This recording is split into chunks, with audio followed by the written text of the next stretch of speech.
잠언 1장 10절부터 19절까지 함께 읽습니다. 내 아들아, 악한 자가 너를 꿰질지라도 좇지 말라. 그들이 내게 말하기를 우리와 함께 가자. 우리가 가만히 엎드렸다가 사람의 피를 흘리자. 죄 없는 자를 까닭없이 숨어 기다리다가 음부같이 그들을 산채로 삼키며 무덤 위에 내려가는 자 같게 통으로 삼키자. 우리가 온갖 부활을 얻으며 빼앗은 것으로 우리 집에 채우리니 너는 우리와 함께 제비를 뽑고 우리가 함께 전대 하나만 두자 할지라도 내 아들아, 그들과 함께 길에 다니지 말라. 내 발을 금하여 그 길을 밟지 말라. 대저 그 발은 악으로 달려가며 피를 흘리는데 빠름이니라. 무릇 새가 그물 치는 것을 보면 헛일이겠거늘 그들의 가만히 엎드림은 자기의 피를 흘릴 뿐이요 숨어 기다림은 자기의 생명을 해할 뿐이니 무릇 이를 탐하는 자의 길은 다 이러하여 자기의 생명을 잃게 하느니라. 아멘. 우리는 전통적으로 잠언에 대하여 생각해왔던 관념 중에 하나는 자녀 교육에 있어서 잠언은 탁월하다. 그것에 우리는 전통적으로 동의해 왔습니다. 그리고 그것은 사실입니다. 왜 사실이 되냐 하면 잠언에는 항상 핵심에 대한 것이 의인과 악인, 의로운 자 의인의 길과 악인의 길이 계속하여 나와 있습니다. 하나님께서 악인을 미워하시고 악인을 심판하시며 악인을 쓸어버리신다는 것이 잠언에는 계속 나와 있습니다. 제가 그래서 이 의인 또 악인, 특별히 악인에 대해서는 잠언에 있는 성경 구절을 제가 다 찾아봤는데 이게 성경 구절이 그래도 가뿐하게 눈에 보이는 것은 100단위는 가볍게 넘어갑니다. 그냥 의인을 빼고 악과 악인만 제가 잠언 1장부터 31장까지 찾았을 때에 성경 구절이 이 한 장마다 빽빽합니다. 빽빽해. 그런 것처럼 이 잠언은 이 악인이 어떠한 자들이고 하나님께서 악인에 대해 어떻게 진노하시고 의인은 어떠한 사람들이고 하나님을 경외하는 사람이 어떠한 사람들이고 그리고 의인과 연결되는 것은 지혜고 악인과 연결되는 것은 미련함이고 심지어는 미련한 자를 만날지언정 새끼를 빼앗긴 앙콤을 만나라. 미련한 자와 함께 교제하면 비극을 초래하게 되는 것. 그래서 미련함과 악인이 함께 가고 그리고 또한 악인은 그 머리가 덮이고 가리워져서 하나님의 심판이 올 때 발견하지 못하고 알지 못하고 멸망 가운데 들어간다 하는 많은 것이 잠언 1장부터 31장까지가 있습니다. 그렇기 때문에 하나님의 백성들은 잠언을 읽으면서 무엇을 만들어가야 하냐 그러면 우리의 양심을 선한 양심으로 만들어가야 합니다. 선한 양심으로 만들어가야 하죠. 어떤 면에서 우리가 주님을 배신하고 배교하는 것이나 아니면 악에 빠지는 것이나 혹은 미혹당하는 것 그것의 최후의 보루가 무엇인가 할 때에 저는 생각하는 것이 그 사람의 인격 혹은 인격의 중심에는 양심이 있죠. 양심이 이렇게 저는 봅니다. 어떤 사람이 미혹됐는데 그 사람의 미혹에서 또한 이단의 길이나 사이비의 길이나 잘못된 길에서 돌아올 수 있을까 없을까? 그 사람의 인격이죠. 인격의 중심에는 양심이고 흔하게 우리가 다 경험하는 것은 뭐냐 하면 사기꾼이 예수님을 믿었어요. 그리고 예배당 안에 들어왔는데 그 사람이 변화되기보다는 예배당 안에서 혹은 교회 안에서 사기를 치는 것이 일반적입니다. 도둑놈이 예수님을 영접하고 믿었습니다. 그리고 교회 안에 신앙 공동체 안에 들어왔습니다. 실제로 변화되는 것은 아주 드물고 도둑이 들어오면은 도둑질을 합니다. 교회 안에서 도둑질을 합니다. 한 몇 달 됐던가요? 그냥 제가 쓰는 별칭으로는 그 친구를 빡빡이라고 부릅니다. 빡빡이냐 그러면 머리가 빡빡 밀었습니다. 빡빡인데 저희 동네 여수에는 그 빡빡이는 꽤 유명한 친구입니다. 근데 그 빡빡이가 저희 교회를 한 2번을 찾아왔습니다.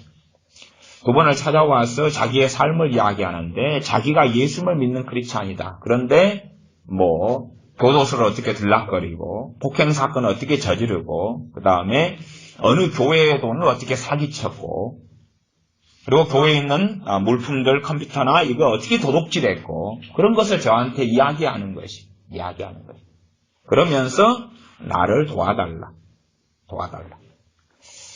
또 어느 날은 술을 막 마시고 와가지고 저희 교회 예배당에 찾아와서 고래고래 소리를 지르는 거. 몇 달 전 이야기입니다. 고래고래 소리를 지르는 겁니다. 또 무슨 소리를 지르나 했더니 자기 엄마를 천국 가게 만들라는 거예요. 자기 엄마를 왜 천국 가게 안 만들어주냐고 그러면서 갑자기 저하고도 모르는 사이인데 이 사기꾼 목사야 그리고 소리를 치는 거예요. 자기 엄마를 천국 가게 만들라는 거예요. 이게 이 아들은 그 악행을 예수 믿는 사람의 이름으로 하고 그리고 엄마는 안 믿는 사람인데 아들의 똥을 계속 치워주는 거야. 아들이 이제 40살이나 그 빡빡이 그 친구가 그런데 머리를 빡빡 민 백호 그리고 계속의 폭행 지나가는 사람과 싸우고 저희 동네에 그 자주 볼 수 있는 친구니까 지나다니다 보면 또 경찰이 그 친구하고 또 함께 있고 잡아가고 연행하려고 그러고 이런. 그래서 두 번째 왔을 때는 원체 행패를 많이 부리고 그 친구가 가진 가치관 속에서 그래서 결국은 경찰을 불러가지고 내보냈습니다. 이게 그럴 정도로 어떤 크리스찬이라고 하는데 포악한 경우도 안 변하는 거죠. 안 변해요. 변하지 않아요. 그래서 이제 어떤 A라는 크리스찬이 미국을 다닌 신천지에 갔습니다. 그럴 수 있어요. 신천지에 갈 수 있어요. 그렇죠? 영적으로 어린아이고 말씀을 모르고 성경 공부를 잘 시켜준다 그래가지고 신천지에 들어갈 수 있어요. 들어갔어요. 그러면 그가 신천지에서 벗어날 수 있을까 없을까는 무엇이냐 그러면 그 사람의 이제 인격이고 양심인 거예요. 인격이 양심인 거예요. 왜냐 그러면 마귀가 심각하게 역사하는 곳은 처음은 그럴듯해도 조금 더 흘러가서 그 세계 속에 들어가면 거짓말을 합리화하고 모략을 짜고 계교를 쓰고 악행을 준비하거든. 이게 저주하고 비난하고 거짓말하고 모략을 짜고. 그래서 어떤 사람이 신천지에 들어갔는데 거기에서 어느 교회를 추수꾼들을 보내가지고 파멸시키기 위해서 계교를 짜는 거예요. 그러니까 이 사람이 미혹 땅에 들어갔는데 자기의 인격과 양심하고 맞아요? 안 맞아요? 안 맞는 거예요. 이게 안 맞아. 안 맞아. 그러니까 미혹이 딱 벗겨지고 신천지에서 벗어나게 되는 거예요. 그러나 이 악한 삶을 살고 그래서 아직 하나님의 말씀으로 양심이 달라지지 않고 그런 사람이 이제 미혹돼가지고 신천지나 이 잘못된 데 들어갔어요. 그리고 악을 도모해요. 선의 이름으로. 선의 이름으로 악을 도모해요. 그럴 때 이 사람의 양심은 아무 문제가 없는 거예요. 제가 미혹되고 잘못된 길에 걸어 들어가면 그러면 거기는 시간이 흘러가면 무조건 사탄의 본성, 마귀의 본성이 드러날 수밖에 없어요. 드러날 수밖에 없어요. 거짓말을 밥 먹듯이 해요. 말이 틀려지는 거예요. 또 그 거짓말도 합리화를 해요. 모략을 짜요. 그리고 이간질을 하고 또한 자기들과 적대하는 세력들을 비난하고 정죄하고 공격하고 그렇게 해요. 그러니까 양심이 이제 있는 사람은 좀 미혹되어서 처음은 들어갔는데 그 자기의 인격, 살아왔던 삶의 인격이죠. 인격적인 사람은 불신자로 살아와도 괜찮은 양심을 만들어가요. 예수 믿는 사람들은 더 하나님 말씀을 통하여 좋은 인격을 만들어 가야 되죠. 어쨌든 간에 불신자로 오래 살아왔어도 인격을 좀 만든 사람이 있고 안 만든 사람이 있어요. 그러면 주님 안에서 신앙이 성장하는 것은 인격이 만들어 온 사람은 그나마 굉장히 쉬운 측면이 많아요. 그러나 인격을 안 만들어 온 사람은 굉장히 어렵죠. 가치관이 잘못되어 있고 상식이 잘못되어 있고 감정과 정서가 잘못되어 있고 자신의 이기심이 다르고 자신의 독선이 다르고 자기 중심성이 좀 다르고 또한 자기 몸에 밴 거짓말, 악행, 사기, 증오, 폭행, 분노, 원망, 억울함 그게 다르기 때문에 그렇지. 그래서 예수님을 믿는다고 하는 어떤 사람들이 시간이 흘러가서 잘못된 길에 걸어갈 때에 그가 과연 거기에서 돌아올 수 있을 것이냐, 바른 길로 돌아올 수 있을 것이냐는 그가 살아왔던 삶이, 그가 걸어왔던 길이, 그의 양심이, 그의 인격이 어떻게 그때 반응하느냐인데, 유감스럽게 신천지에 빠지거나 통일교에 빠지거나 혹은 이단이나 사입이나 이상한 데 빠지는 사람들 가운데 돌아오는 비율이 의외로 적습니다. 의외로 적어요. 사실은 하나님께서는 경건한 자를 건지신다고 말씀해요.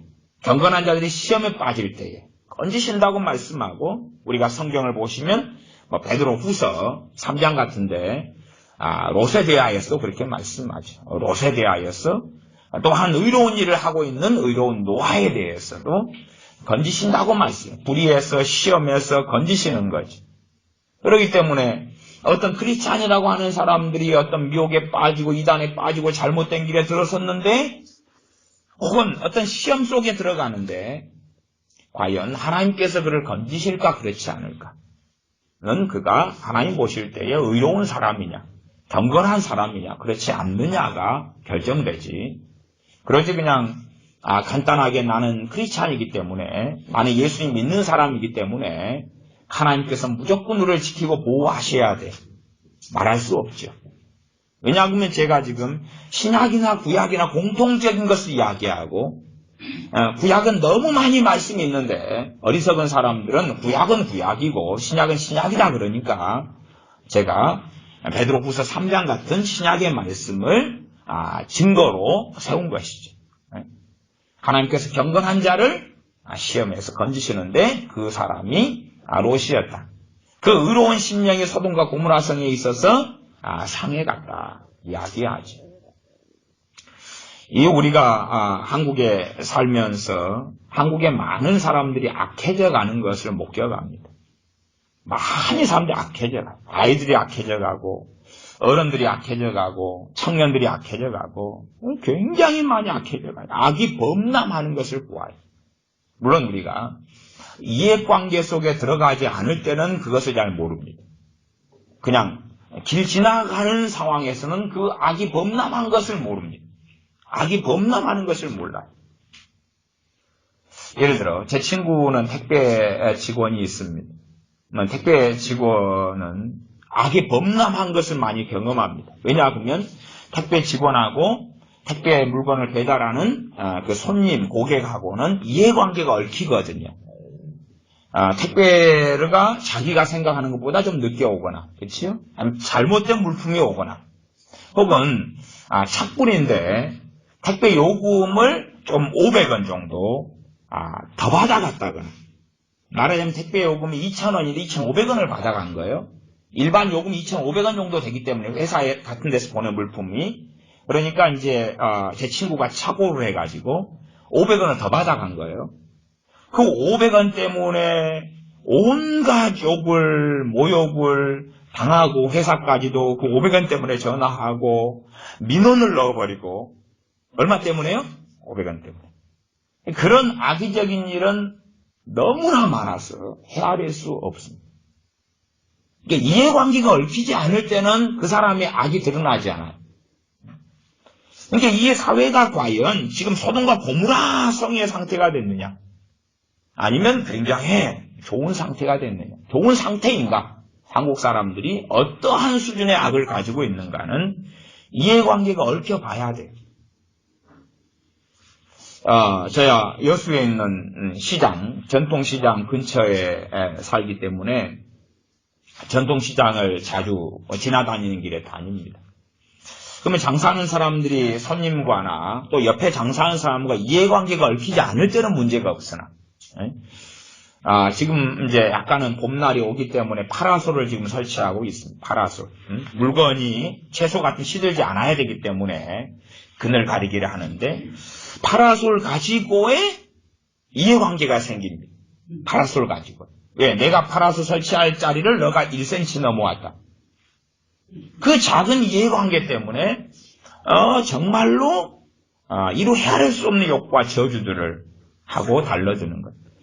어제도 제가 산책을 하는데 주차장에서 이제 계속하여 이 나이가 그래도 저보다 연배가 많으신 두 분이 싸우더라고요. 이제 그 사람들의 한쪽 편에는 가족들이 우우 있고, 주차를 했을 때 이제 뭐 접촉사를 난 것은 제가 보니까 없고, 근데 주차를 했을 때에 보니까 한 사람이 어떤 빵 같은 걸 굽는 차예요.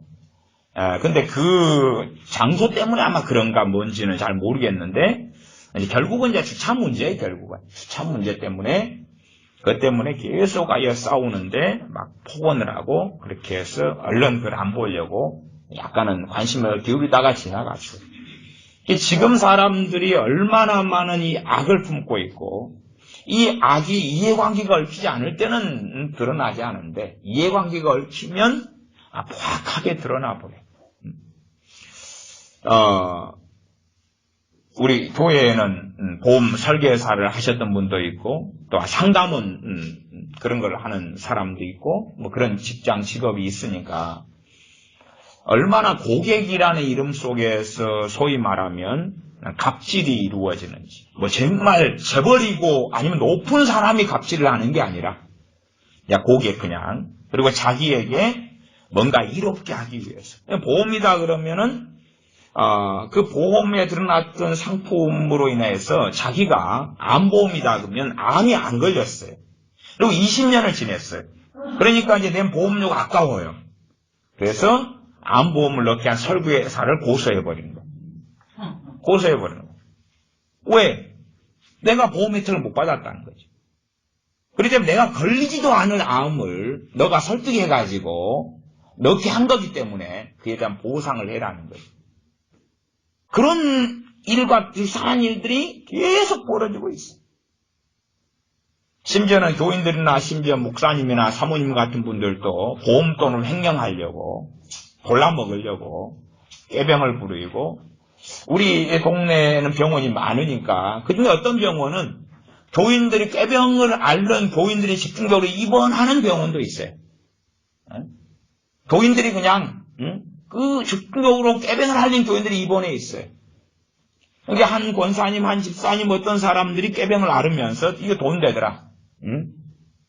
하루에 입원해 있으면. 그때 병원이 또 그것을 중심으로 영업하는 병원들이 좀 많이 있어요. 그래서 우리 동네는 알아요. 저 병원들은 환자하고 병원과 짜가지고 보험금을 이제 돌려먹는 병원이라는 것을. 그런 것은 너무나 오래된 관행이에요. 그렇기 때문에 보험회사들 같은 경우도 사실은 굉장히 심각한 타격을 받고 있어요. 그래서 보험회사조차도 이제 말하자면 정상적으로 나가야 될 돈보다 몇 배가 그냥 지출이 돼버리기 때문에, 그 액수 자체가 가볍게 몇천억 원이 돼버리기 때문에 감당 자체가 이제는 안 되는 포화 상태로 지금 가고 있어요. 그것은 보험업계에 종사하고 그걸 내다보는 사람은 지금 이 보험회사들이 휘청휘청하고 겨우 버티고 있는데, 원체 이 악의적으로 사람들이 보험금을 타내기 때문에, 그래서 그것 때문에 지금 보험회사의 재정 상태가 너무나 힘들어지고 어려워지고 있어서 어떻게 될지, 과연 이것이 몇 달이 갈지 혹은 1년이나 2년이나 보험회사들이 버티게 될런지 장담할 수 없는 상황까지 가고 있어요. 정상적인 어떤 보험, 그리고 보험의 혜택, 보험금을 수령하는 것으로 간다 그러면 보험회사들이야 오래 버티겠죠. 예를 들어 1,000억이 나가야 되는데 1년이면 어떤 작은 보험회사가 보험금 지급이 1,000억이 돼야 된다. 그런데 예를 들어 갑자기 사람들이 악해져 가니까 한 해마다 500억, 1,000억씩 늘어버리는 거예요. 500억, 1,000억씩. 그러니까 한 5년 전에 1,000억을 보험금 지급했던 그 보험회사가 5년이나 지금은 3,000억 원, 4,000억 원을 지급하고 있는 거예요. 이렇게 변하고 있는 상황이 한국 사람들의 이 숨어져 있는 악이에요. 우리도 이제 이해관계가 얽힐 때 되면 그 악을 직면하죠. 실제로는 여러분들이 명절 되면 가족과 만나고, 예를 들어 상속유산이라도 하나 생겼다. 그러면 악을 직면하게 될 수 있어요. 가족하고 이해관계가 명절 때는 별거 아닌데 이해관계가 벌어지죠. 저는 어떤 가정들을 많이 봤냐 그러면 부모님이 이제 연세가 드셔서 몸이 불편해서 요양원으로 모시게 됐어요. 요양원도 괜찮아요. 모시게 됐는데 요양원 요금이 이제 한 80만 원 정도 나오고 그 다음에 이제 국가에서 좀 나오고 그러면서 그 돈을 사남매가 어떻게 부담할 것이냐 가지고 개싸움으로 들어가는. 근데 물론 뭐 가난한 형제가 있다 그러면 좀 적게 부담하거나 좀 면제해 주거나 또 잘 사는 그러한 형제가 있다 그러면 좀 많이 내는 것은 괜찮은 일이죠. 그렇게 해서 좀 해결해 가면 되는데 잘 사는 형제들이 있어도 별로 부담하지 않으려고 하는. 그리고 심지어는 부모 당신들이 내게 해준 게 무엇인데 요양병원에 들어간다 해서 혹은 요양원에 들어간다 해서 내가 그 돈을 부담해야 되느냐 뭐 등등으로 뭐 그런 사실은 제가 볼 때는 이해관계죠. 한 4남매쯤 되고 한 80만 원쯤 되면은 그리고 거기에서 한 절반이 국가에서만 나온다 하든가 그러면 40만 원이 남죠. 뭐 그 정도면 해결 가능하고 10만 원씩 하면 되잖아요. 그치요? 좀 사는 집이 있으니까 한 15만 원, 20만 원 내고 좀 못 사는 데는 5만 원이나 내고 그렇게 해도 되죠. 심지어는 어떤 데는 좀 등급을 좀 잘 받아서 돈을 한 10만 원이나 밖에는 부담 안 하게 됐는데 그것 가지고도 싸우는 어떤 삼형제 집안도 있고 그래. 그런 것은 요즘에는 이제는 어렵게 보지 않는 일들이 되는 것 같아요. 이해관계가 없을 때는 굉장히 선량하고 아름다운 얼굴을 끄집어내는데 자기의 손가락만큼의 어떤 손해가 생기고 자신의 어떤 작은 돈 50원, 100원의 손해가 생길 때에 그럴 때에 그 안에 숨겨져 있는 포악성을 드러낸다는 사실이죠. 잠언 1장 10절부터 보면 우리가 보통은 성경을 읽을 때에 말하자면 극단적 문자주의에 빠져서 우리의 삶하고 매칭을 못 시키는 문제가 좀 많이 생기더라고요. 성경은 문자주의 원칙으로 읽는 게 맞아요. 두 번째, 문맥의 원칙으로 읽어서 이 상황이 우리하고 어떻게 연결되느냐까지 봐야 돼요. 무슨 말인 거 아니? 1장 10절부터 제가 읽어가면 내 아들아 악한 자가 너를 깰지라도 좋지 말라. 그들이 너에게 말하기를 우리와 함께 가자. 우리가 가만히 엎드렸다가 사람의 피를 흘리자. 문자적으로 이렇게 우리한테 평생 하는 일이 있겠습니까? 없겠습니까? 없겠죠. 그잖아요.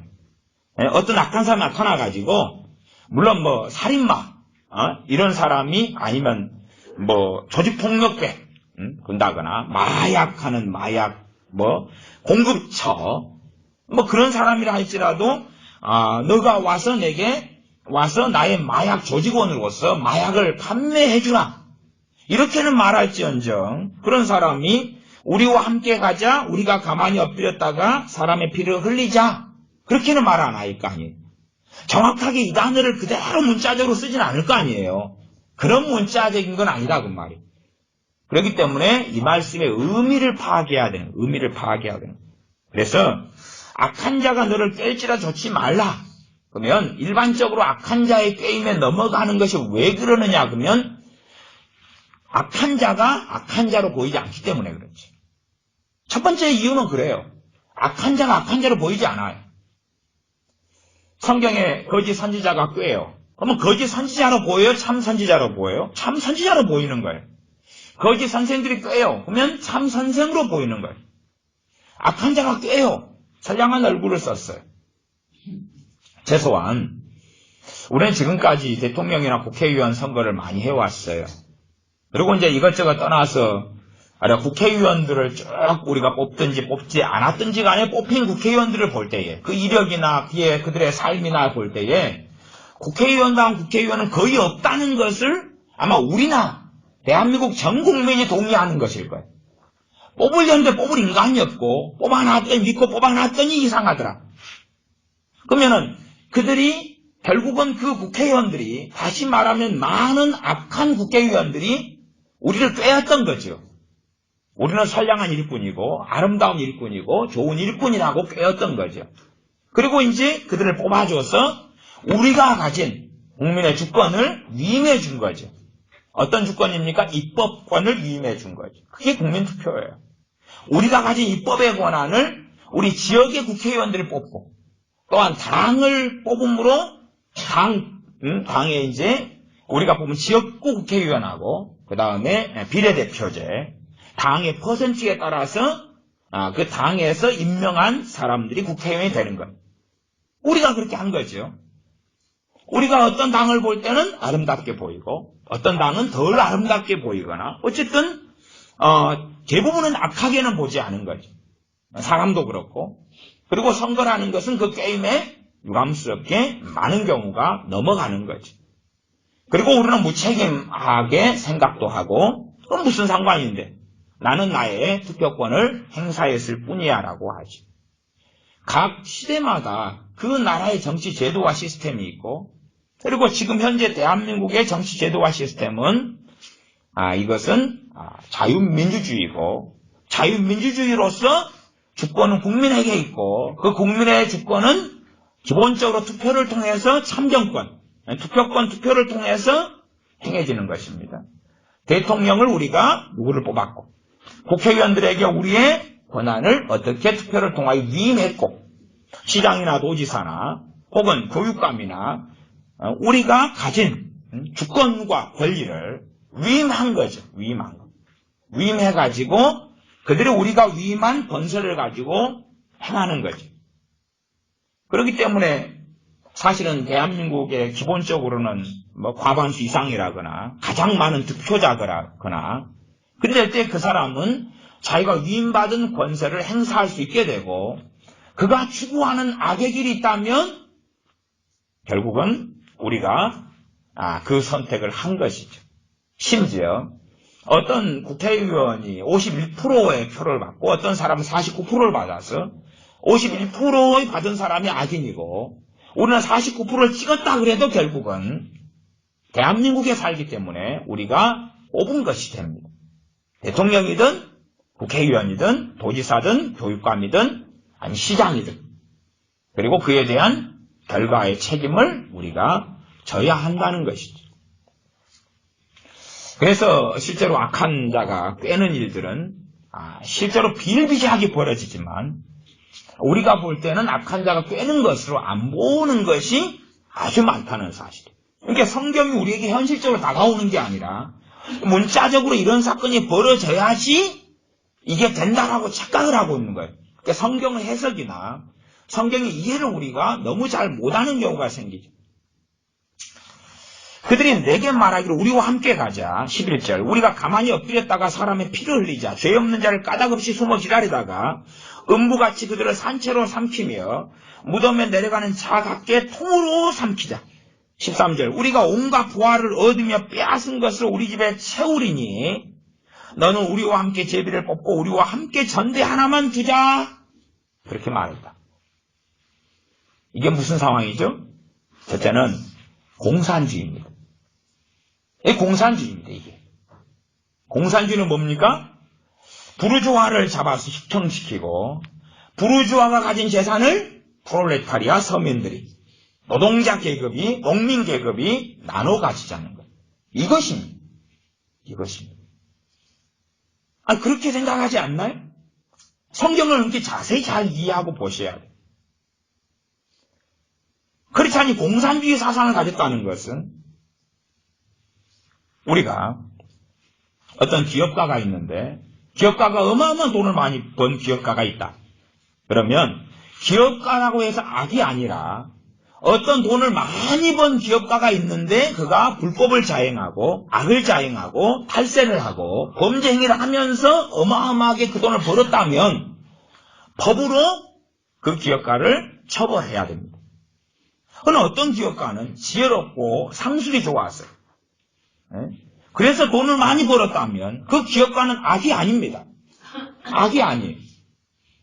그리고 기업을 하면서 많은 사람들을 고용해서 오히려 고용자들에게 월급을 주면서 실제로는 사회나 국가에 선을 행한 것이 됩니다.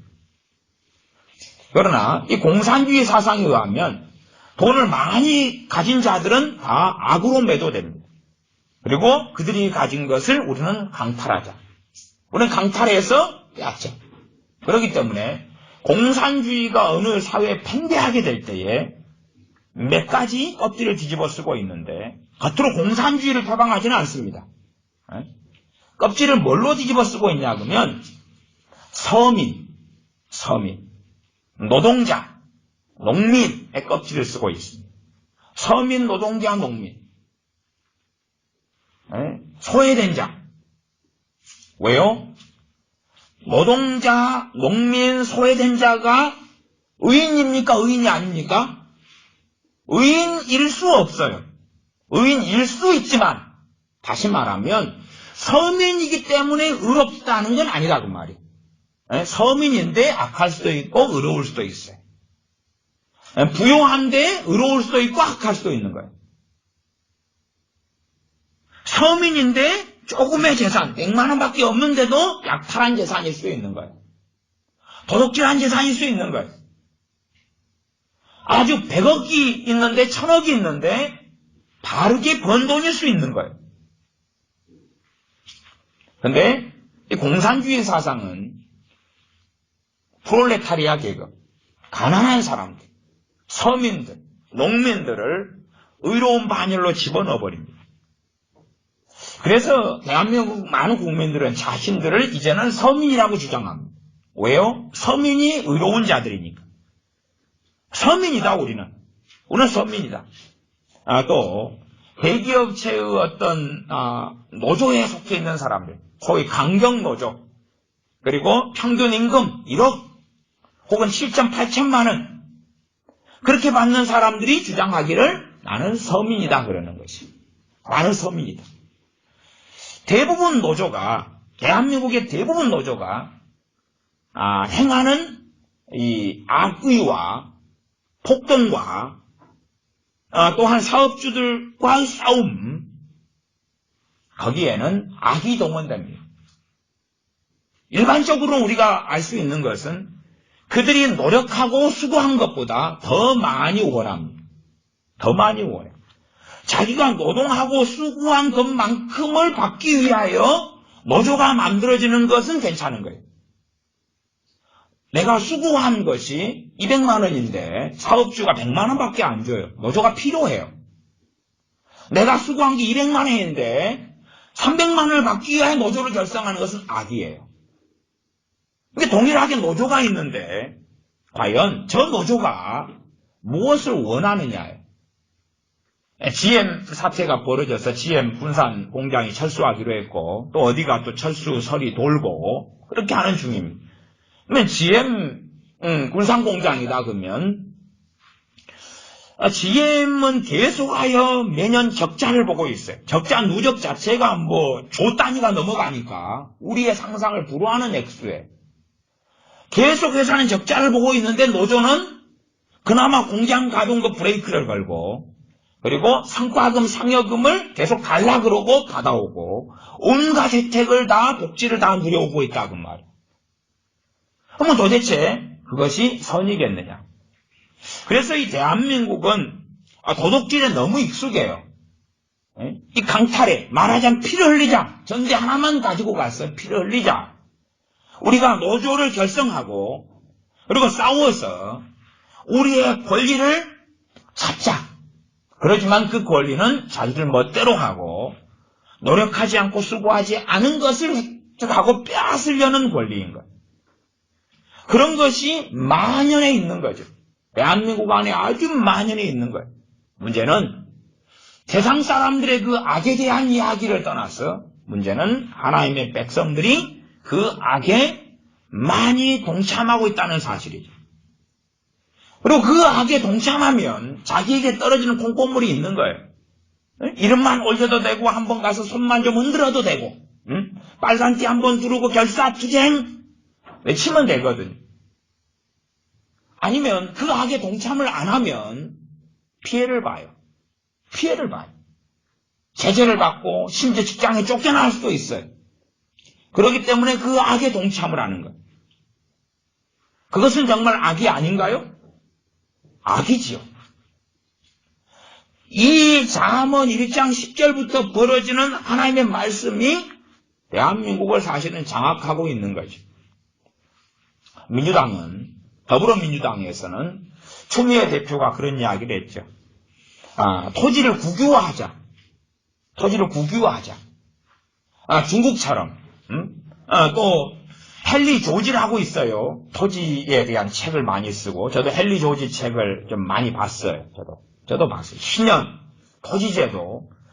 제게 헨리 조지의 책 중에서는 가장 두꺼운 책은 한 700페이지 되는 책을 가지고 있나요, 제가? 그것도 제가 한 3년 구하려고 하다 겨우 구하게 됐고 그런 거예요. 그래서 저도 옛날에 2000년도에 한 10여 년간의 헨리 조지의 토지론을 제가 또 연구하고 그랬어요. 제가 헨리 조지를 모르는 게 아니에요. 근데 추미애가 이야기한 헨리 조지는, 추미애가 이야기하는 걸 주장한 게 아니에요. 제가 헨리 조지에 대한 문외한으로 기사 가십글을 보고 하는 이야기가 아니니까. 어쨌든 간에, 토지 국유화. 그러면은, 이제 그것이 헌법 개정안에 나올는지 그렇지 않는지는 모르는데, 일단 민주당이 그걸 발표한 것은 뉴스나 기사가 다 있으니까. 그러면 토지 국유화를 하겠다는 건 뭡니까? 어떤 사람은 토지가 없겠죠. 저 같은 사람. 저는 아무 문제가 없어요. 땅이 없거든. 땅이 한 평도 없거든. 제 이름으로 집도 한 채도 없거든요. 무슨 상관이 없어요. 근데 이제 어떤 사람은 부모 때부터 상속받은 땅이 있을 거고, 집이 있으면 집에 있는 땅이 있을 거고, 그렇죠? 논이 있고 밭이 있을 거고. 대기업체는 또 어마어마한 땅이 있을 수 있겠죠.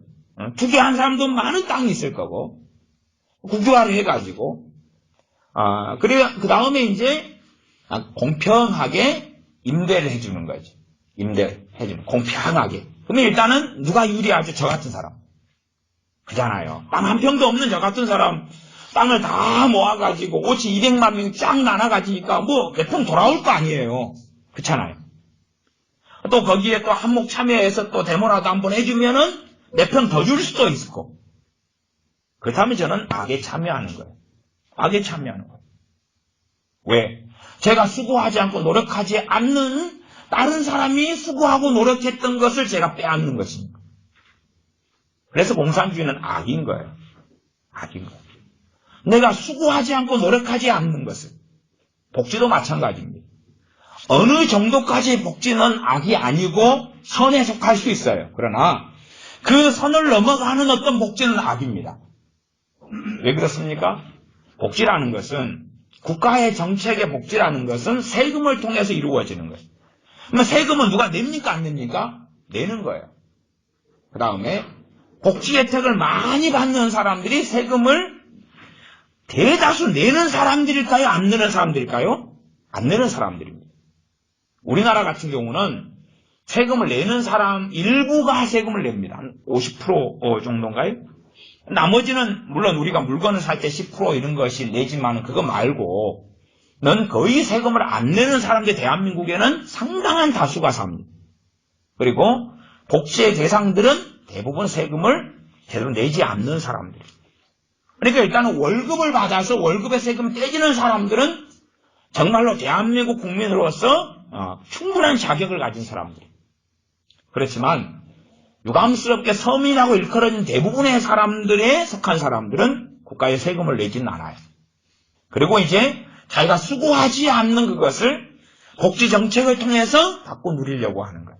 받고 누리려고 해요. 이것이 이 악한 자가 행하는 그 꾀에 동참해서 그 복지제도를 시행해달라고 주장하고, 그리고 누가 수고하고 땀 흘려 낸 세금을 더 많이 거두어서 복지가 잘 시행되려면 더 많은 세금이 필요하고, 그래서 직장인 같은 경우는 작년이면 한 달에 예를 들어서 한 20만 원을 세금을 냈다면 이제 25만 원을 낸다는 거죠. 그리고 그 돈을 돌려가지고 어리석은 일에 사용한다는 거죠. 예를 들어 이번에 김상조 씨인가? 누가 그랬나? 김상조가 아니고 딴 사람이 그랬는 모양이네. 그 장관 중에 하나가 고용 쪽의 장관인가요? 근데 고용보험료를 가지고 이제 한 개인당 말하자면은 근로시간이 단축이 돼요. 법적으로. 근로시간 단축이 되니까 중소기업에 있는 사람들의 임금이 떨어져 버리는 거예요. 시간당 임금을 올려놨는데 기업체가 감당이 안 되니까 근로시간을 줄여버리고, 아니 또 자기들이 일단은 법적으로 줄여버렸어요. 첫째는 줄여버렸어요. 그러니까 중소기업은 근로시간이 충분해야지만이 물품을 생산하는데 줄어들어서 문제가 생기고, 그 다음 줄어드니까 이제 시간당 수당은 올려놨는데 받는 돈이 떨어져 버린 거예요. 상대적으로. 그래서 문제가 생기니까 국가에 세금 모아놨던 거 있지, 그걸로 이 중소기업 같은 경우는 1인당 80만 원까지 지원해 주겠다. 세금으로. 그리고 대기업에는 그런 문제가 약간 적으니까 40만 원까지 지원해 주고, 그 다음에 사람을 고용하면 그 고용비 너희 기업들이 힘들지, 그러니까 한 사람 고용하면 80만 원까지 지원해 줄게. 무엇으로요? 세금으로. 그 세금은 일단은 고용 쪽이니까 고용보험에서, 그 세금에서. 고용보험은 어디에 쓰는 거죠? 우리가 예를 들어서 퇴직하고 뭐 이렇게 되면은 그런 사람들을 다시 기술을 가르치거나 아니면은 이 급여, 실업급여를 주거나 뭐 하는 등등에 쓰는 돈이에요. 근데 그것을 이렇게 써가지고 쏟아부어 버리겠다. 그러면 이제 거기에 써야 될 돈이 떨어지니까 어떻게 하죠? 고용보험료는 상승할 수밖에 없죠. 그런 방식. 그러면 그 혜택을 받는 사람은 자기의 땀과 수고가 아니죠. 내가 새로 신규 채용을 했어요. 내가 신규 채용됐어요. 어느 기업에. 그런데 이제 내 채용하는 것에 기업이 부담을 가지고 있다고 내가 땀 흘리지 않은 돈을, 그리고 내게 월급을 회사가 줘야 되니까 그 고용보험료에서 80만 원을 돌려가지고 회사를 통해서 내게 월급 영수를 준단 말이에요. 플러스 회사 돈을 더해가지고. 그러면 거기에 80만 원이다 그러면 80만 원은 뭐죠? 내가 땀 흘리지 않은 돈이에요. 세금을 도둑질하는 거죠. 무엇의 이름으로요? 결국은 복지의 이름이죠. 그래서 나라가 어느 선을 넘어가는 복지로 가는 것들은 다 악이에요. 왜냐하면 이 일이 벌어졌거든요. 우리가 전대 하나만 가지고서 챙겨넣자는 거예요. 그러니까 정상적인 복지는 좋은 거예요. 굶어 죽어가는 사람이 있어서 국가에서 보장해줘서 쌀을 보내주고, 아니면 살 데가 없는 사람에게 국가에서 임대 아파트를 주고, 그까지는 저는 악으로 보는 게 아니라 국가가 행하는 선으로 봐요. 그러나 그 이상에 벌어지는 많은 일들이 악이 존재한다. 노인분들이 차비가 없어서 국가에서 전철 요금을 무료로 해주는 것은, 그렇죠? 교통비를 지급해 주는 것은, 그것은 선입니다. 그러나 내가 노인인데 교통비로 낼 돈이 있어요. 그런데 국가에 지급해 주는 것은 유감스럽게 저는 충분한 악으로 봐요.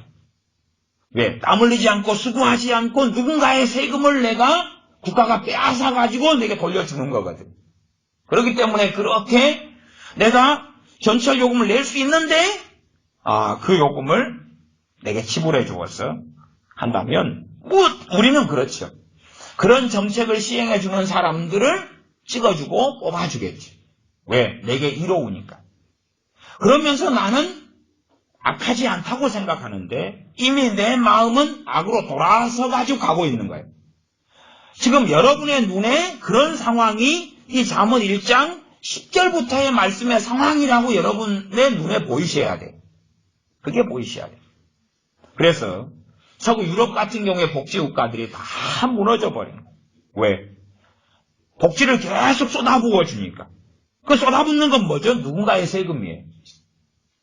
물론 어떤 나라는 지하 자원이 너무 많고, 석유 같은 게 너무 많고, 그래가지고 그걸로 나라가 돈을 벌어요. 그럼 국민들에게 나눠줄 수가 있겠지요. 그렇죠? 그것은 악이 아니죠. 그렇죠? 네. 근데 그걸 넘어서는 일들이 자행되어서, 그래서 기업체로부터 세금을 뜯어내고, 여러분이 평창 올림픽이 이제 끝났죠. 지금 이제 곧 이거 시작했겠네요. 패럴림픽. 그거 시작해서 한 열흘 하나요? 일주일에 열흘 정도 하는 모양이죠. 어쨌든 그런 올림픽을 할 때에 이번에 기업체에서 정부가 요청해서 낸 돈이 한 1조인가요? 1조가 넘든가 그러죠. 그러면 그것이 기업체가 자원에서 낸 돈이라면 저는 악으로 보지 않습니다.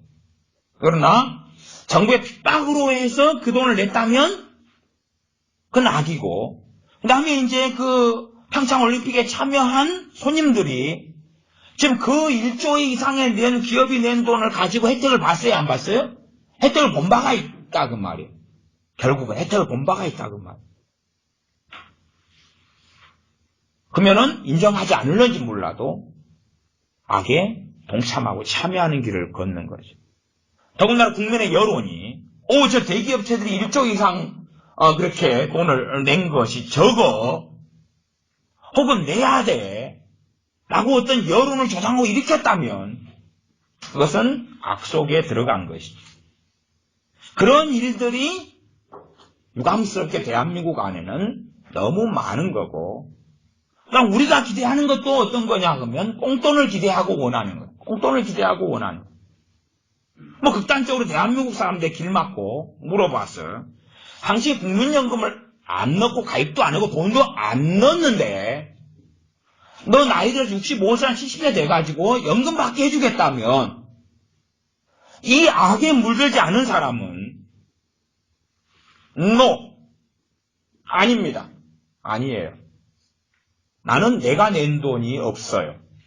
국가에서 당신이 국민연금 넣지 않았어도 주겠다. 다만 5만원, 10만원에 주겠다. 그건 no. 그건 내게는 해당될 수 있는 일이 아니에요. 그 사람은 악에서 빠져나오는 사람이고, 왜? 국민연금도 뭐죠? 세금이죠. 누군가가 낸 돈이에요. 아시잖아요. 대한민국은 지하자원이 없어요. 대한민국은 결국은 세금으로 유지되는 나라지. 그러지 우선 국가가 가진 금광을 가지고 있고 은광을 가지고 있고 석유를 가지고 있어서 판매해가지고 경제나 국가나 경영이나 하는 게 아니라 누군가가 낸 돈으로 대한민국을 운영하는 것이 아이들의 어떤 그 어느 작년 재작년인가요? 성남시에선가 그 중학생 고등학생인가 교복을 무상으로 내놔라. 무상으로 줬다든가 그랬죠? 줬죠. 무상으로 교복을 내놔라. 무상으로 내놔라 그런 거죠. 그러면은 무상으로 교복을 내놔라 해서 이제 줬는데 무상으로 줬어요 교복을. 그러면은 그 무상으로 준 돈은 누구 돈이에요? 누군가가 땀 흘려 낸 세금이라요. 누군가의 돈이라요 그게. 뭐 성남시면 그 교복을 받은 사람들이나 그 일을 추진한 사람들이나 악 속에 빠져 들어가 버린 거예요. 하나님의 자녀들은 그것을 반대해야 되는, 그 악 속에 참여하고 동참하는 걸 반대해야 되는 거예요. 그러나 그것이 무엇의 이름으로 시행되냐 그러면 복지의 이름으로 시행되거나 아니면 정당성을 뒤집었어요. 정당성. 너희들은 대한민국 국민인데 이 어마어마한 수준의 복지를 누릴 자격이 당신들이 있어요. 근데 지금 이것은 정말 그 자격의 일부분을 당신이 받는 것이니까 당신들이 앞으로 더 투쟁하고 데모하셔서 더 많은 걸 누릴 수 있어야 돼요 라고 거짓말을 하고 그 선동에 넘어가 버리는 거예요. 결국은 대한민국 정부가 이제 이 더한 복지를 시행하려면 혹은 지자체가, 시장이, 도지사가 더한 복지를 시행하려면 몇 가지 책략을 해야 되죠. 몇 가지. 간단하게는 첫째는 기업체의 세금을 더 많이 올려야 돼요. 왜? 가장 돈 나오기 쉬운 것이 기업체이기 때문에 그래요. 기업체 돈을 뽑아내야 돼요. 두 번째는 직장인들의 세금을 올려야 돼요. 왜? 직장인들은 바로 원천징수로 들어갈 수 있는 아주 돈주머니이기 때문에 그 세금을 올려야 돼요. 그리고 서민들의 반대와 저항이 안 부딪히려면 서민들에게는 이 세금이 올랐다는 게 피부로 덜 체감되게는 해야 돼요. 물론 저는 어떤 데는 동의하냐 그러면 전기가 문제가 돼서 전기세 올라가는 것은 크게 반대하지 않습니다. 왜? 각자들이 부담하는 것이니까. 소득세가 올라가는 것은 반대하지 않습니다. 대신에 소스가 많은데 그 돈을 유용화해 가지고 투자세를 올려서 돈을 뽑아내는 것은 또 다른 악이죠. 전기세가 충분한데 그 전기세 돈을 빼돌려가 딴 데 쓰고 전기세가 부족하다고 가격을 올린다면 악이지만, 그러나 전기세를 정당하게 우리가 내야 되는데 덜 내고 있다가 더 내는 것은 저는 찬성하고 원하는 것입니다. 그럼 악이 아니죠. 그러니까 우리가 사실은 원하는 것은 남의 돈을 먹겠다는 거고 꽁돈을 먹겠다는 거예요.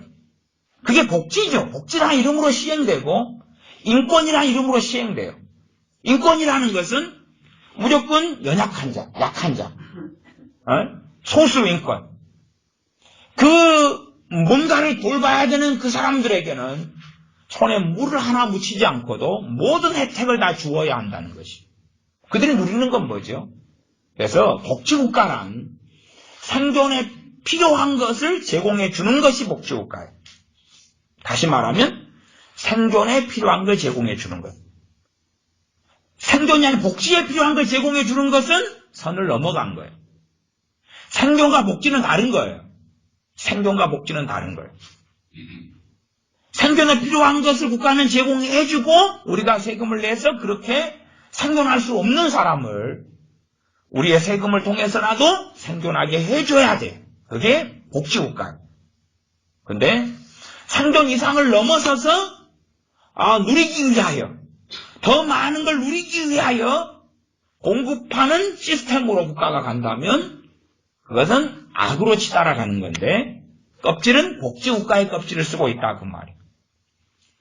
그것이 베네수엘라 같은 나라가 겪고 있는 상황이고, 그것이 그리스가 겪었던 상황이고, 지금도 진척 중인 상황이고, 유럽의 여러 나라들이 혹은 남미의 어떤 나라들이 겪는 상황들이에요. 그것이 잠언 1장 10절부터의 이야기예요. 그러니까 우리가 액면 그대로 이 사람들은 강도질 하려고 모여가지고 전대나 가지고 숨어있다가 지나가는 사람 강도질 했다 그러고 우리가 성경을 보지를 않는데 문자적으로 봐야 되지만 그런 문자적인 의미가 아니에요. 다시 성경으로 돌아가서 13절, 잠언 1장 13절, 우리가 온갖 보화를 얻으며 빼앗은 것을 우리 집에 채우리니, 어떤 것으로요? 빼앗은 것으로. 내가 수고하지 않은 것. 그러니까 우리가 굶어 죽는 상황이 생기면 국가에도 요청하고 부대도 요청해서 빵 좀 달라고 해야 된다. 밥 좀 달라고, 쌀 좀 달라고 해야 돼요. 그렇지요? 그리고 그들의 자비, 또한 국민들이 낸 세금을 통하여 혜택 받는 그 감사해. 그것도 은혜에 속하니까 굶어 죽고 가는 내 식구, 내 가정 혹은 나에 대하여 국민들이 낸 세금을 통하여 내가 혜택을 받아서 쌀이 한 20kg 받게 되고 굶어 죽지 않게 되는 그 은혜, 그 도움. 그러나 내가 먹고 사는 문제가 아닌데 소위 말하면 핸드폰 요금이 지급되는 거예요. 예를 들어 핸드폰 요금이 이제 최근에 대통령이 된 다음에 핸드폰 요금을 인하시키겠다 이런 발표를 했었잖아요. 그러면 그것도 두 가지 길이 있어요. 저는 그 핸드폰 요금의 정책에 대해서는 자세하게 관심 자체가 없어요. 일단 표면적으로 볼 때에 핸드폰 요금을 인하시키려면 한 두어 가지 정도의 방법이 있어요. 하나는 뭐냐 그러면 과도하게 핸드폰 회사가 요금을 책정해가지고 있는 거예요. 그러니까 핸드폰 회사가 핸드폰 요금을 가지고 충분히 자기의 이익이 남고 그 다음에 소속된 직원들에게 충분히 월급을 주고, 근데 플러스 어마어마한 그 소위 말하면은 우리가 먹는 새우깡이 500원이다 그러면 거기에서 기업체가 한 100원 이익 보고 그 다음에 한 100원은 또 200원은 임금 주고 300원은 기자재 원자재 들어가고 우리 적당하다. 근데 500원에 팔아도 되는 거 1000원에 판다면 그건 잘못된 거다 그 말. 그렇게 해서 조정하고 조사해서 500원에 팔아도 충분히 기업이 이익이 남는 것을 1000원 받는다면 낮추는 거죠. 그러니까 핸드폰 요금 자체가 너무 지그들이 이익을 과도하게 원하는 것은 낮추는 것이 된다면 그것은 바른 정책이고 바른 일이에요. 그런데 기업의 정상의 이익이 아니라 기업의 그 이익을 아주 축소시켜서 겨우 찔끔찔끔 기업만 유지할 정도로 하겠다. 그렇다면 그렇게 해서 우리가 핸드폰 요금을 적게 내겠다고 만들면 그것은 우리가 악 속에 들어가는 거고 국가적인 악이 되고야 마는 것이. 그러니까 현 정권이 가지고 있는 어떤 경제의 이해는 어떤 이해를 많이 가지고 있냐 그러면 예를 들어 A라는 어떤 사업이 있어요. A라는 사업이 있으면 그 A라는 사업의 아이템을 아무도 하지 않아요. 그치요? 아무도 하지 않아요. 그때 내가 뛰어들어가지 A라는 아이템의 사업을 시작해버리면 그것이 정말로 필요한 사업인데 아무도 안 하는 걸 발견해요. 그게 벤처 같은 거죠. 그래서 벤처 기업 같은 그런 방식인데 어쨌든 그렇게 뛰어들어가지고 했을 때는 사실은 수요는 있고 공급은 적으니까 내가 충분한 가격을 받을 수 있는 거예요. 받을 수 있는 거예요. 당연하게. 근데 그것을 원천 차단해버리겠다는 거예요. 내가 저렇게 벤처를 해가지고 해도 너가 충분한 돈이 아니라 최소한의 이익만 남겨라는 거예요. 그게 이제 현 정부의 경제 전문가들이 가진 견해입니다. 그리고 조금 있다가 A라는 기업만이 아니라 B, C, D가 이제 진출을 해가지고 하면 가격 경쟁을 통하여 낮춰져 가겠죠. 근데 그것을 국가가 어느 가격에서 돈을 받아라 하고 결정을 내리겠다는 거예요. 그러면은 새로운 사업 아이템, 새로운 것을 준비하고 그럴 이유가 있어요? 없어요? 없지요. 어떤 병이 있는데 신약을 개발해요. 신약을 개발해요. 개발비가 한 5천억 원이 들었다. 그러면 개발비에 대한 돈을 이제 뽑아내야 돼, 안 뽑아내야 돼? 뽑아내야 되죠. 단지 이익에가 개발비도 포함되고 그 다음에 어떤 신약의 개발이라는 것은 실패 가능성이 있어요? 없어요? 있잖아요. 그런 생각 안 해보세요? 좀 어려운가요? 그런 것까지 생각해요. 그 다음에 이제 하는 건데 그것을 내가 너희들 볼 때에 이 밑에까지 내려와야 돼. 예를 들어 최근에 LG 그 큰 브라운관인가요? 그게 돈을 많이 벌었나요? 삼성이 그랬나요? LG가 그랬죠? LG가 그랬나? 그럴 때 LG인가 삼성인가 모르겠는데 돈을 엄청 벌었어요. 예를 들어 엄청 벌었어요. 그러니까 이제 국가에서 그 번 거에 대해서 너무 과도하게 돈 벌어먹고 있어. 그거 액수 낮춰. 이제 그렇게 했단 말이에요. 근데 그것이 장사가 안 되고 망해가고 그것을 유지를 하면서 적자를 보면서 계속 몇 년 동안 어마어마한 천문학적인 연구비를 투입했어요. 그 과정이 예를 들어 5년. 근데 그것을 싹 없애버린 거예요. 그걸 없애버리고 봐봐. 지금 현재 너희들이 이것을 상품을 만들어가지고 이렇게 이익을 많이 남겨먹고 있어. 첫째는 그 이익금을 노동자들에게 다 나눠줘. 너희들이 적게 나누고 있잖아. 지금 기업이 지금 5년 동안 적자를 보면서 누적된 적자를 이 물건을 팔면서 지금 이 파는 것도 지금 한때잖아요, 지금.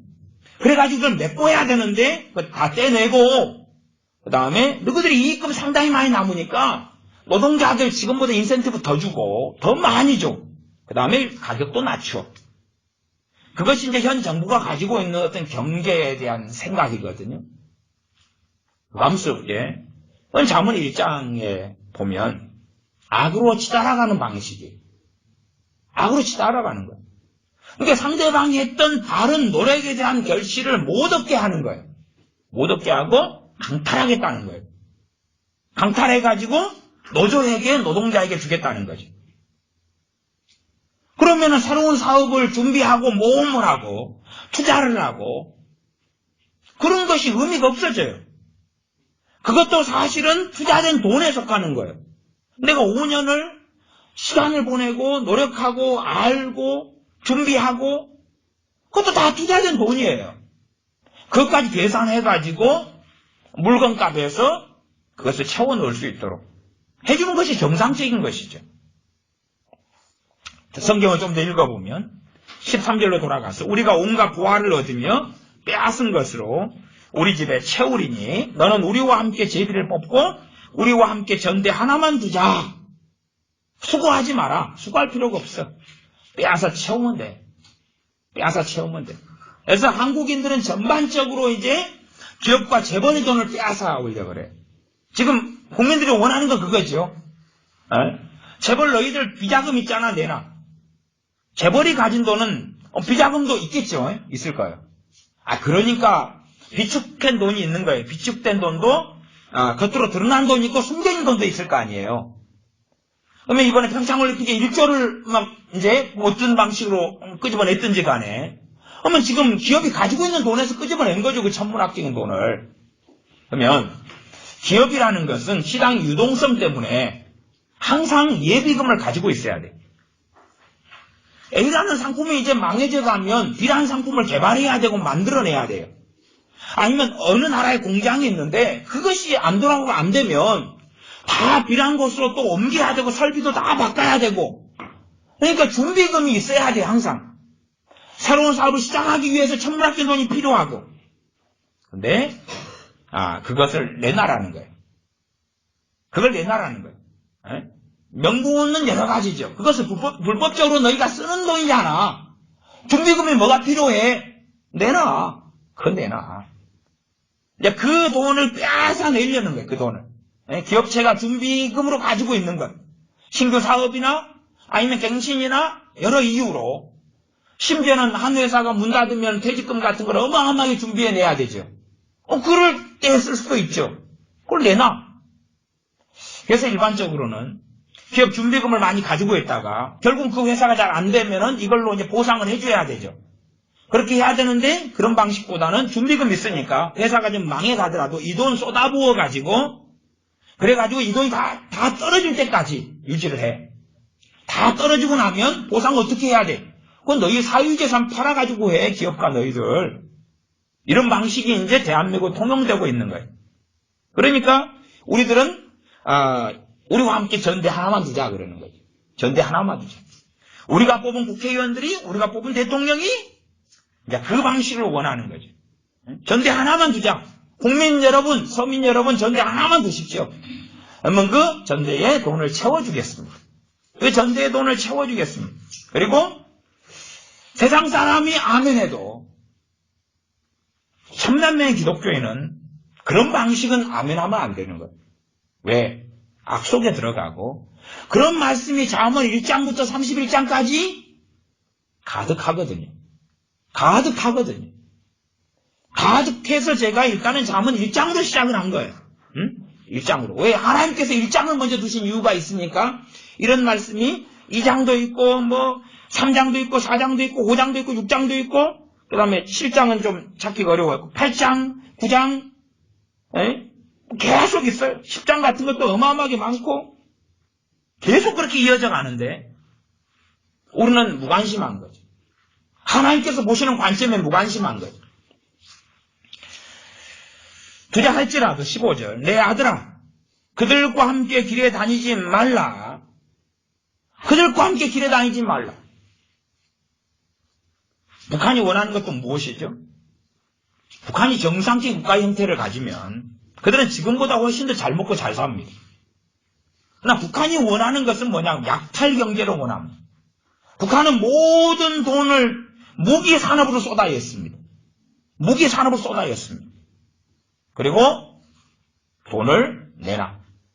남북 회담을 하는 대가로 내놔. 북미 회담의 대가로 내놔. 그래서 과거에 미국과 북한의 회담할 때도 미국이 돈을 줬거든요. 또 남한과 북한이 회담할 때도 돈을 내놨거든요. 제가 기억이 잘 정확하진 않습니다. 우리가 이산가족 상봉할 때 되면은 북한의 이산가족 상봉하는 한 명당 돈이 억대 이상이 가볍게 들어갑니다. 그 돈을 내야지만 이산가족 상봉이 이루어집니다. 그냥 꽁으로 과거에 헤어진 가족과 서로 그냥 만나가지고 즐거운 시간 보내고 헤어지고 선물 주고받고 사진 찍고 다음에 만나 그리고 헤어지는 게 이산가족이 아니라 상봉하려면 사람 수에 따라서 제 기억상은 최소한 억은 넘었더라고요. 억은 넘었어요. 억이 넘고 몇 억이 됐던가. 어쨌든 그건 이제 여러분이 자료를 나중에 보시는데 어쨌든 제 기억은 일단은 억은 넘어서 그것이 뭘로 이루어지죠? 세금으로. 국가 세금으로. 그렇게 퍼줘야지만이 가능한 거예요. 그러니까 이산가족을 명분으로 북한은 돈을 빼앗겠다는 거예요. 도둑질이죠? 강도질이죠? 도둑질이 아니라 강도질이죠. 강도질이. 그런 것을 북한이 하는데 그 북한과 함께 하겠다는 것은 뭐냐 하면 15절에 내 아들아 그들과 함께 길에 다니지 말라는 거지. 길에 다니지 말라는 거지. 그것이 개인적으로든지 국가적으로든지 하나님 말씀은 변함이 없어요. 개인이 그렇게 한다면 개인이 악인이 되어가는 거고, 그리고 국가가 그렇게 한다면 국가가 악이 되어가서 하나님의 심판을 면할 수는 없는 거죠. 그래서 하나님 말씀에 악인과 짝하지 말라고 말씀하고 있는 거죠. 이것은 국가적으로 그렇다면 국가적인 재난은 얘기되어져 가는 거죠. 더군다나 대한민국은 국가적인 재난이 국가가 그런 방식으로 악한 북한과 한 길을 걸어간다면 하나님의 심판을 피할 수 없는 명확한 이유는 대한민국의 1000만 명이 기독교인이기 때문에 그렇습니다. 대한민국의 한 10,000명만 10만 명만 기독교인이라면 하나님께서는 교회나 대한민국의 그 심각한 책임을 덜 물으실 수가 있을 텐데, 말하자면 5명 중에 1명이 빛과 소금인 기독교인이라는 사실이죠. 그래서 자기 가족만 좀 설득을 시켜도 불신자들을 대강 해결될 문제가 될 텐데, 유감스럽게 그 악한 일에 기독교인들이 동참하고 참여하고 있다는 것이죠. 그래서 이번에 우리나라에는 가장 큰 이제 기독교 연합체가 작년 12월 5일 날에 만들어졌습니다. 그것을 한교총이라 그럽니다. 한국 기독교 총연합회. 한교총. 한교총이 29개 교단인데 한국 교인의 95%가 거기에 들어가 있습니다. 한교총에. 그리고 그 한교총이 성명서를 3월 1일 날 또 발표했고, 그 다음에 3월 6일인가, 7일인가, 그때도 발표했습니다. 그래서 금강산 다시 재개하고, 개성공단 다시 가동시키고, 그 다음에, 너무, 문 대통령 잘하고 계신데, 이렇게, 평화회담, 이런 거, 그 다음 그렇게 해가지고, 경제적인 공동체 협력체가, 대통령의 뜻대로 되어야 한다. 그리고 95% 한국교회 이름으로 성명서를 발표하고, 이런 일을 지금 행하고 있습니다. 그럼 과연, 북한이 경제협력을 할 만한 그런 집단인가? 아닌가를 먼저 살펴야 되죠. 하나님의 백성과 자녀들은 하나님 말씀을 기준으로 삼기 때문에 그렇다고 말이죠.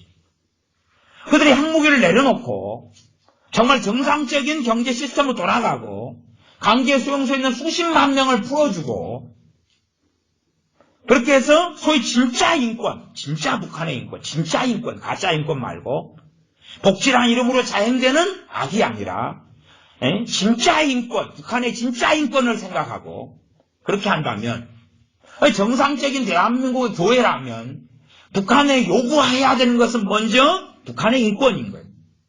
교회라면 북한의 강제수용소에 있는 기독교인들이고 강제수용소에 있는 노예처럼 비참하게 죽어가고 있는 그들의 인권을 먼저 요구해야지만이 하나님 앞에 정당한 거예요. 기독교인이라면. 그러지 북한 정권과 함께 야합하는 자들의 인권을 먼저 주장한다면 그건 악의 동조하고 악의 길에 함께 가고 있는 것이고 그러한 자들과 함께 간다면 그들과 함께 길에 다니지 말라 그러면서 내 발을 끔하여 그 길을 밟지 말라. 그 길을 밟지 말라. 16절 대적 그 발은 악으로 달려가며 피를 흘리는데 빠름이니라. 피를 흘린다는 거예요. 상대방의 피해, 상대방의 손해, 상대방의 죽음 등을 야기할 수밖에 없는 악으로 달려가는 길이죠. 그래서 나라의 법안이나 나라의 지도자들이나 이런 것들이 악으로 달려가는 제가 그래서 복지를 이야기를 시간 한참 했습니다. 그런 것처럼 잘못된 복지 속에 들어가고 악으로 들어가는 복지, 약탈해가지고 주는 것이죠. 솔직히 대기업체 들어가려면 얼마나 힘듭니까? 노력하고 수고하고 많이 해야 돼요. 그런데 갑자기 인천공항도 마찬가지, 인천국제공항 대기업체 들어가려고 그렇게 노력해가지고 소위 잘 나간 데 들어갔어요. 근데 이제 할머니들이 청소부로 막 임시 고용직으로 있는데 갑자기 할머니들한테 돈벼락이 떨어지는 거예요. 돈벼락이. 왜요? 정직원으로 만들어주고 아주 그냥 어렵게 대학 나오고 애써가 자격증 만들고 시험 공부 한 3년 하고 그렇게 해가지고 한 사람과 대등한 급여, 월급, 소득, 복지를 제공해 주겠다. 그러면 그 돈은 어디서 나와야 되느냐는 거죠. 그 돈은 어디서 나와서 그걸 제공하느냐는 거죠. 둘 중에 하나겠죠? 둘 중에 하나. 국가에서 내서 집어넣든지 아니면은 거기가 충분한 이익금이 남았으면 그나마 좀 나을 거고 그렇지 않다면 앞에 받던 사람들의 월급을 줄이는 거지. 지금 우리나라도 무슨 제도 시행되고 있죠? 임금 피크제. 임금 피크제. 왜 그렇습니까? 그 전에 일을 잘하던 사람들의 월급 수고하고 내가 30년, 20년 오래 일한 사람들은 많이 받는 게 당연하죠. 근데 그 사람들의 월급을 깎아가지고 딴 데 전용하겠다는 거죠. 그것도 약탈된 거죠. 빼앗긴 거죠. 임금 피크제. 그거 깎아버린 거예요. 깎아가지고 이제 돌려쳐서, 신국 고용에 그 돈을 주겠다든지, 어디에 쓰겠다든지, 돌려가는데, 어떻게 저항할 수 없는 거죠. 이게 과연 정당한가 정당하지 않은가 하는 거죠. 약탈하고 빼앗아가는 합법적으로가 아니라, 물론 법의 이름으로, 등등으로, 행정법으로 뭘로 시행하는데, 그런 것들이 이제는 깊숙이 들어와서 시행되고 있는 거죠. 그러나 말을 할 수가 없죠. 말하면 니 나가. 잘라버리고 마니까. 누군가는 그 빼앗은 돈으로 혜택을 받고 있겠죠. 그 누군가가 우리 일론졌지 않습니까? 우리가 그 빼앗은 돈으로 누군가의 땀, 누군가의 노력, 누군가의 수고의 그 돈이 우리한테 돌아오는데 더 내놔라. 더 내놔라. 우리는 진실을 보기 싫어하죠. 왜? 그것이 악인지를 보고 내가 악인의 길에 들어섰고 결국은 악인으로 살아가고 있다는 것을 보기 싫어할 테니까.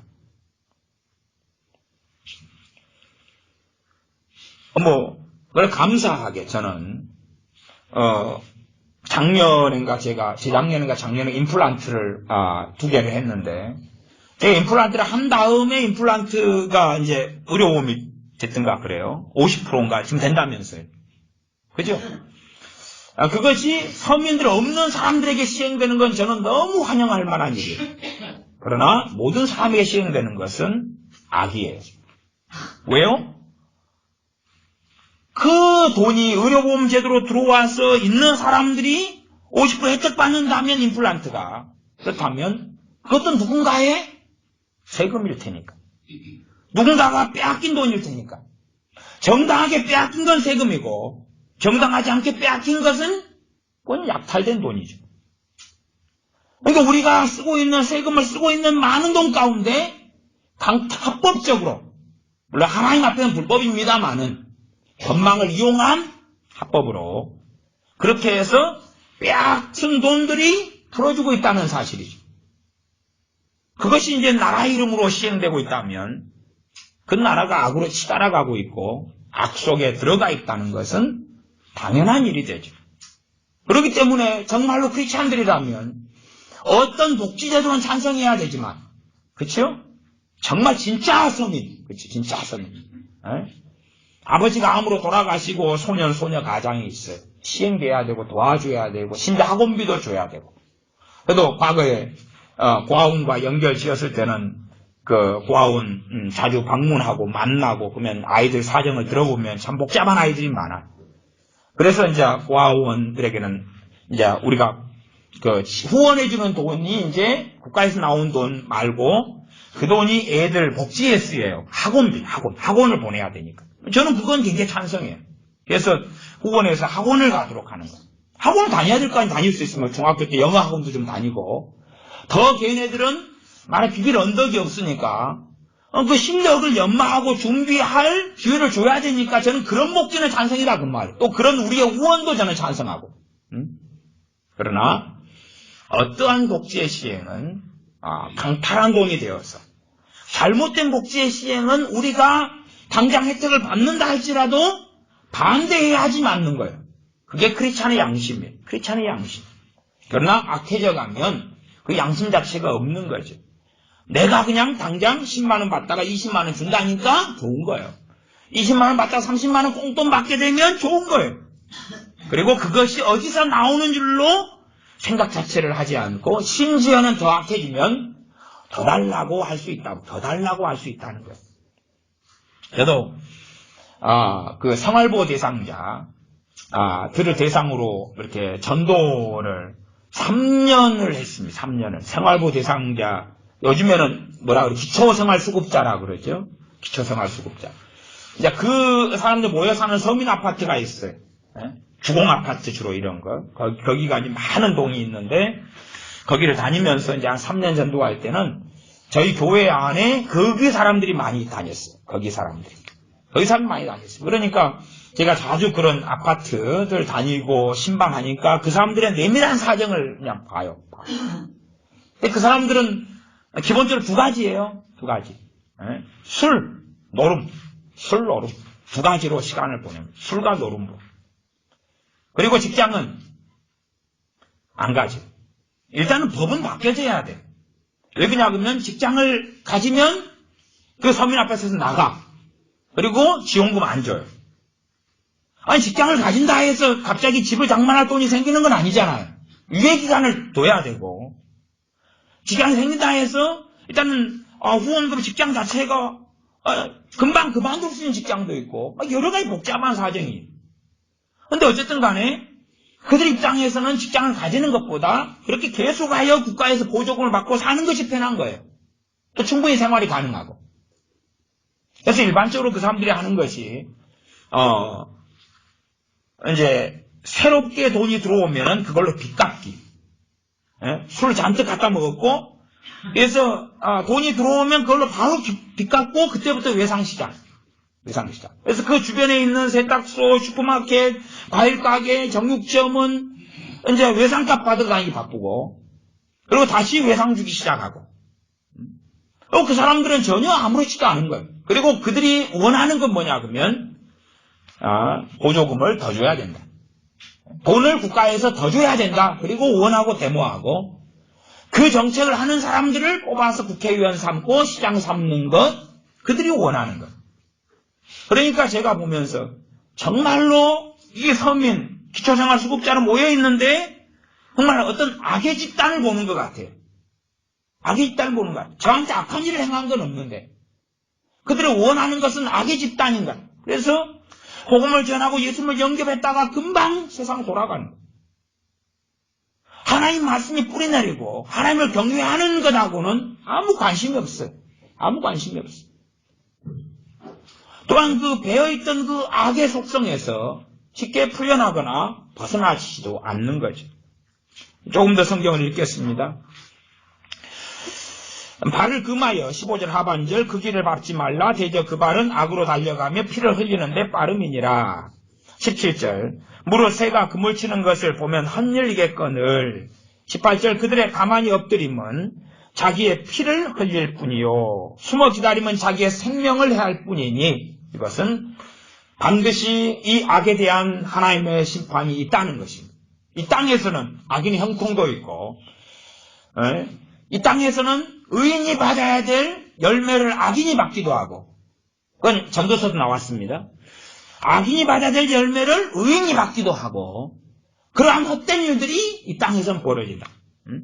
그렇기 때문에 이 말씀은 반드시 하나님의 심판대가 있고 그 악에 대한 하나님의 보응이 존재하기 때문에 심지어 이 땅에서는 없을지라도 죽은 다음에는 존재하기 때문에 주님의 심판대에서는 존재하기 때문에 그래서 성경은 베드로후서 3장 같은 경우에 소돔과 고모라 의인 롯 또한 노아의 가족 이야기 꺼내면서 그들을 심판의 날까지 형벌 아래 두어 가둬놨다가 심판날에 그들을 심판하신다 이렇게 말해요. 그러니까 우리가 죽은 다음에 지옥에 들어가거나 천국에 간다 그러면은 아직 심판 전이에요. 지옥에서는 형벌 아래 있는 중이에요. 그러나 아직 심판은 아니에요. 꼭 말하자면 우리 인간사로 이야기한다면 범죄의 사실이 드러나가지고 범죄자에 대해서 감옥에 있는 거예요. 그 다음에 이제 재판을 또 기다리는 거예요. 수감돼가지고 감옥에 있으면서 형벌을 받는 거죠. 그러면서 이제 재판 결과를 기다리고 재판 결과에 따라서 이제 더 극심한 그런 것으로 들어가는 그런 것 이상의 일이 불신자나 또 믿는다고 하지만 악의 길을 걸어가는 사람 들은 결국은 하나님께서는 주님께서는 나는 너희를 모른다고 하겠지. 이 불법을 행하는 자들아 내게서 떠나가라 그러시겠죠. 그들은 죽은 다음에는 형벌 아래에서 기다리고 고통받다가 주님께서 재림하신 후에 재판, 심판을 거치는데 이제 불목과 또한 불구덩이 속에 소금치듯 하는 그 비참한 지옥의 길에 들어간다는 것입니다. 지옥에 들어갔는데 대기 중, 형벌 아래 대기 중. 그것도 맛배기에 불과하다는 거죠. 가장 비참한 그 형벌이 맛배기에 불과하고 더한 주님의 심판 이후 형벌이 기다리고 있는 거죠. 18절은 숨어 기다리면 자기 생명을 대할 뿐이니 무릇 이를 탐하는 자, 이가 뭐죠? 이익이에요. 이익. 어떤 이익입니까? 정당한 이익이 아니라 남이 수고하고 땀 흘린 이익이죠. 강도가 하는 일. 남이 수고하고 땀 흘린 그 이익을 내가 꽁으로 얻겠다는 거죠. 꽁으로 얻겠다는 거죠. 그래서 이 일을 탐하는 것 때문에 1900년 동안 해도 이 공산주의 때문에 북한, 소련, 그 다음에 중국, 베트남, 캄보디아, 라오스 1억 명 이상을 학살해 죽였습니다. 뭐 때문에요? 일을 탐하려고. 저 부르주아들의 돈을 빼앗으려고. 그들의 땅을 빼앗고 토지를 빼앗고 이 일을 탐하려고. 수고하지 않은 것을 빼앗아서 얻고 누리려고. 그렇게 해서 1억 명 이상을 공산주의로 인하여 1900년도에 학살하고 죽였습니다. 이 무릇 이를 탐하는 자의 길은 다 이러하여 자기의 생명을 잃게 하느니라. 결국은 그런 사람. 지금 이것은 이스라엘 하나님의 백성에게 하신 말씀이지. 근데 이 자문을 받는 사람들도 우리 그리스도인이 받는 거지. 이게 지금 세상 사람들에게 준 하나님의 말씀이 아니에요. 세상 사람들에게 준 말씀이 아니에요. 그러니까 사람들은 생명을 잃게 하느니라가 이 세상 사람들에 해당되는 거야. 아니, 예수님 믿는다 그러고 그리스도인이라 그러는데 이 일을 탐하는 자, 정상적인 사업을 하고 장사를 해서 또한 내가 월급쟁이가 돼서 일하는 이익이 아니라 불로소득을 탐하는 자, 남의 것을 탐하는 자, 그런 자가 가는 말로는 자기의 생명을 잃는다. 영생을 얻지 못하고 영벌 속에 들어간다고 말씀합니다.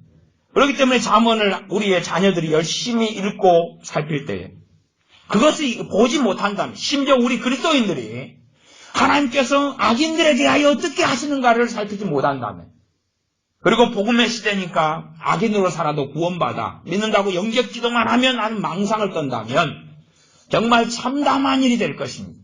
하나님은 악인의 길도 미워하실 뿐만 아니라 악인 자체를 미워하십니다. 악인 자체를 미워하신다는 것을 성경을 통하여 명백하게 반복적으로 보아서 하나님의 자녀가 살아야 할 길이 잘 먹고 잘 살고 떵떵거리는 복지의 길을 사는 게 아니라 하나님 앞에서 어떠한 사람이 되어서 좀 덜 먹고 덜 입고 덜 가지고 덜 마시더라도 어떠한 사람이 돼서 하나님 앞에 살아야 하는가가 최고 중요하다는 사실입니다. 그럴 때에 우리의 생명은, 우리의 영원한 생명은 성령님께서 지키시고 주님께서 하나님을 경외하는 자이기 때문에 시험에서 건져내주는 그 은혜가 우리들에게 있을 것입니다. 기도하겠습니다. 살아계신 아버지 하나님, 우리가 복지라는 이름 속에서 쉽게 악으로 물들어가고 내가 수고하지 않고 땀 흘리지 않는 불로소득을 취하기를 원하고 남의 것을 빼앗기를 원하고 그렇게 악하게 살아가는 것이 우리 어리석은 삶이 많이 되어져 갑니다. 우리가 시대를 분별하고 이 악에 동참하지 아니하고 남의 것을 탐하지 아니하고 하나님께 기도하고 내가 땀 흘리고 수고함으로 얻은 소득에 감사하며 하나님을 찬양하며 악인의 길이 아니라 하나님을 경외하는 의로운 의인의 길에 들어서서 하나님을 영화롭게 섬기며 살았어. 가난할지라도 추레할지라도 주 예수님을 믿고 하나님을 섬기는 것만으로 우리가 누구보다 부유한 자인 것을 아는 기쁨 속에 또한 영원한 소망을 가진 자의 기쁨 속에서 살게 하여 주시옵소서. 우리 주 예수님의 이름으로 기도하옵나이다. 아멘.